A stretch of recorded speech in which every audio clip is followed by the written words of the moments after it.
saya ingin Presiden ke depan juga berani melanjutkannya.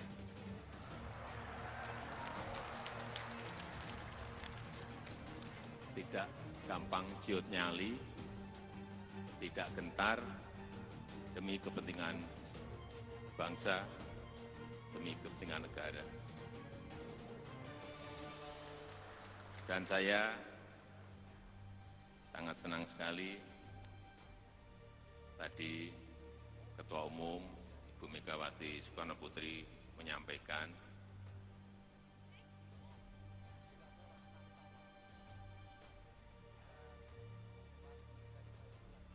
bahwa calonnya adalah dari kader sendiri.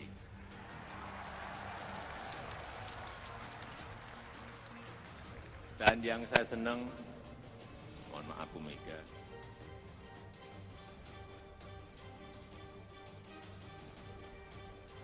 Bu Mega dalam memutuskan betul-betul sangat hati-hati,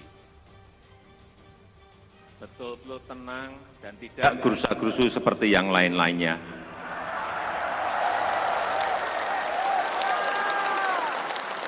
Didesak-desak dari manapun tidak goyah. Meskipun namanya sudah di kantongnya Bu Mega.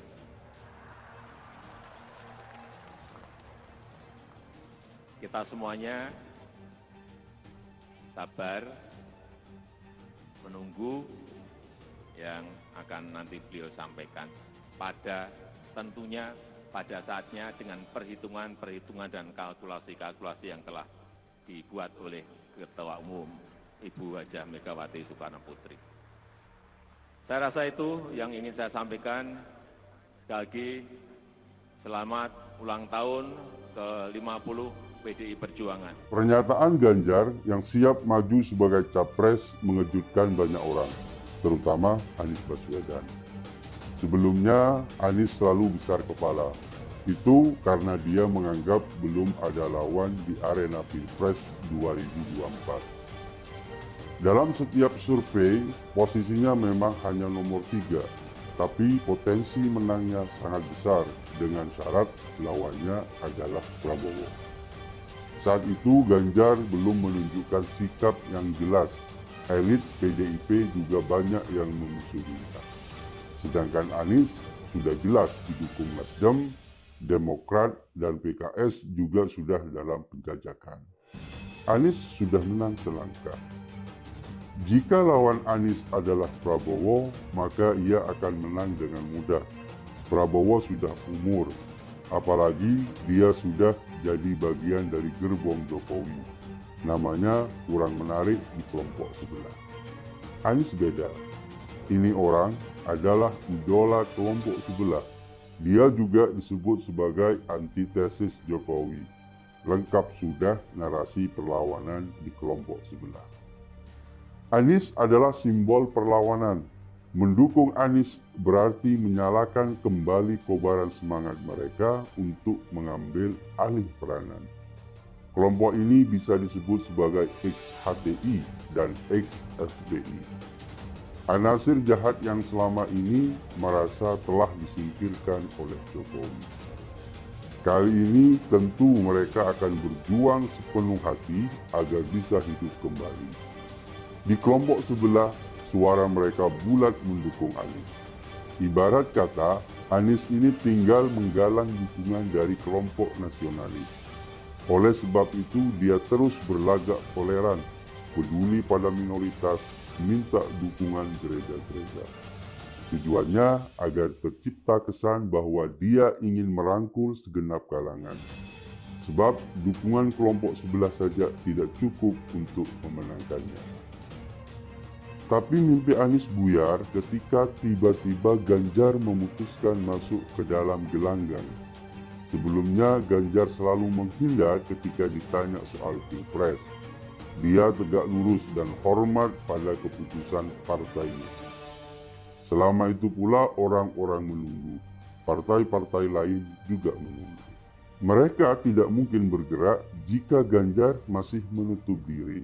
Dan ketika Ganjar menyatakan dia siap majunya pres, genderang perang telah ditabuh. Orang-orang bersorak gembira. Di sudut lain, Anies sedang cemas karena hanya Ganjar yang sanggup mengalahkannya. Jika Ganjar sudah menyatakan sikap, itu artinya dukungan untuknya akan semakin besar. Kelompok nasionalis yang selama ini menunggu figur kuat pasti menyambutnya. Mereka tidak mungkin membiarkan Indonesia diacak-acak oleh Anies seperti nasib Jakarta. Indonesia yang telah dibangun secara masif oleh Jokowi pasti akan bergerak mundur ke belakang jika Anies yang jadi presidennya. Jakarta sudah menjadi buktinya. Ini juga kabar buruk bagi Nasdem. Dengan kesiapan Ganjar, otomatis suara pemilih akan terkonsentrasi pada dua kandidat capres terkuat. Kelompok konservatif dan bekas pendukung Prabowo akan merapat ke PKS.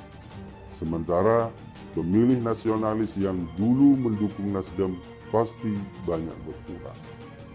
Memang ada peningkatan dari kelompok sebelah yang masuk ke Nasdem, tapi jumlahnya tak cukup besar untuk menjadikannya partai terkuat. PDIP memang belum menyatakan sikap, tapi pernyataan siap Ganjar telah cukup menjadi lampu hijau bagi partai lain. Jika PDIP tidak meresponnya, tentu mereka yang akan dapat durian itu. Mimpi Anies untuk menang mudah melawan Prabowo sirna sudah. Ketika Ganjar masuk palagan, otomatis kandidat terkuat sudah jelas adalah Ganjar. Sekarang Anies bersama PKS harus merancang strategi kotor, sebagaimana dulu dilakukan pada Jokowi. Hanya dengan cara meniru strategi Pilkada Jakarta 2017 saja, dia bisa menang. Sebab catatan buruk Anies ketika memimpin Jakarta gamblang terbaca. Itu pun kalau Anies benar-benar bisa lepas dari jeratan KPK. Sebab kasus Formula E dan program tak jelas lainnya telah memanggil-manggil namanya. Ganjar Pranowo hadiri HUT ke-50 PDIP di Jakarta. Gubernur Jawa Tengah Ganjar Pranowo menghadiri gelaran puncak HUT ke-50 PDIP. Ganjar menjadi sasaran selfie kader PDIP di lokasi acara. Ganjar langsung masuk ke dalam hal Jipo Kemayoran, Jakarta Pusat. Setibanya di HUT PDIP Selasa 10 Januari 2022, petinggi PDIP mulai dari Ketua Umum Megawati Soekarno Putri maupun Presiden Joko Widodo sempat berada di panggung lapangan JI Expo Kemayoran untuk menghadiri apel akbar terlebih dahulu. Di dalam gedung, Ganjar diajak berfoto oleh kader-kader PDIP. Ganjar menerima ajakan selfie tersebut. Satu dari dua nama ini yaitu Ganjar, Gubernur Jawa Tengah Ganjar Pranowo, dan Ketua DPR RI Puan Maharani, diprediksi pakar politik bakal ditunjuk menjadi jagoan PDIP untuk Pilpres 2024. PDIP menyiapkan kejutan untuk HUT ke-50 besok. Salah satunya diduga berkaitan dengan Pilpres 2024. Bagaimana peluang Ganjar diumumkan menjadi capres di HUT PDIP, tentu itu menjadi suatu rahasia. Sekjen PDIP Hasto Kristianto mengungkit tradisi Ketua Umum Megawati Soekarno Putri menjelang pengumuman capres seperti pada Pilpres 2014. Dia mengatakan Megawati selalu mempertimbangkan hal ini dengan berkontemplasi. Yang sebelum mengumumkan, kan kalau kita lihat dari tradisi yang terjadi sebelum 2014 dan juga sebelum pilkada serentak, Ibu Megawati kan biasanya dengan kontemplasi terlebih dahulu, sehingga ketika diumumkan suasana kebatinan betul-betul menyatu dengan harapan rakyat ini, kata Hasto kepada wartawan di lokasi acara HUT ke-50 PDIP. Hasto meyakini Megawati akan mengumumkan capres yang akan diusung pada momentum yang dianggap tepat. Soal ciri-ciri sosok capres, Hasto menyerahkannya kepada sang ketua umum. Waktunya tentu saja Ibu Megawati yang akan menyampaikan pada momentum yang tepat, sedangkan tentang bagaimana ciri-cirinya itu nanti Ibu Mega yang akan menyampaikan. Saat ditanya apakah Ganjar yang akan diusung Megawati dan diumumkan saat acara HUT ke-50 PDIP, Hasto menegaskan keputusan itu sepenuhnya ada di Megawati. Yang pasti kata dia, Capres PDIP diumumkan tahun ini yang merupakan waktu pendaftaran Capres-Cawapres 2024 di KPU. Ya nanti kita tunggu dari Ibu Megawati Soekarno Putri, siapapun yang akan diumumkan Ibu Mega, ya tunggu momentumnya, ujar dia. Sampai sekarang belum ada bocoran terkait siapa yang akan diumumkan oleh Ibu Mega. Bocorannya hanya pada tahun 2023, imbuhnya demikian. Megawati Soekarno Putri usung Capres 2024 pasti dari kader PDIP. Ketua Umum Partai Demokrasi Indonesia Perjuangan, Megawati Soekarno Putri memastikan calon presiden yang diusung PDIP untuk Pilpres 2024 berasal dari kader partai politiknya. Ini kan yang kita tunggu-tunggu, yang bakal diumumkan Ibu siapa capresnya. Nah baru pada tepuk tangan semua. Ya nanti dulu, memang kalau kalian tepuk tangan saya bakal tergiur mengumumkan, ujar Megawati dalam keterangan tertulis. Mega mengatakan keputusan calon presiden yang akan diusung PDIP adalah hak prerogatif dirinya sebagai ketua umum. Ia mengaku sudah mengantongi nama kader PDIP yang bakal diusung sebagai capres dalam Pilpres 2024. Kan saya ketua umum terpilih di Kongres Partai sebagai institusi tertinggi partai, maka oleh Kongres Partai diberikan hak prerogatif untuk menentukan siapa yang akan dicalonkan. Terkait tokoh yang bakal dicalonkan PDIP, Mega menyebut tidak buru-buru untuk mengumumkan. Sebab menurutnya perhitungan dan kalkulasi untuk menyiapkan kader terbaik sebagai penerus kepemimpinan Presiden Joko Widodo harus dipersiapkan dengan matang. Sekarang nungguin, gak ada urusan gue. Enak aja, aku sampai lihatin, aku bilang sama Mbak Puan, lucu ya orang berpolitik sekarang. Jangan ya, niruin, kok kayak gitu ya. Gimana sih maunya? Memangnya gak punya kader sendiri, pungkas Mega. Sebelumnya, pidato politik Megawati di HUT PDIP 50 itu disebut-sebut sebagai kode untuk Gubernur Jawa Tengah Ganjar Pranowo. Ganjar sendiri berada di lokasi untuk menghadiri HUT PDIP ke-50.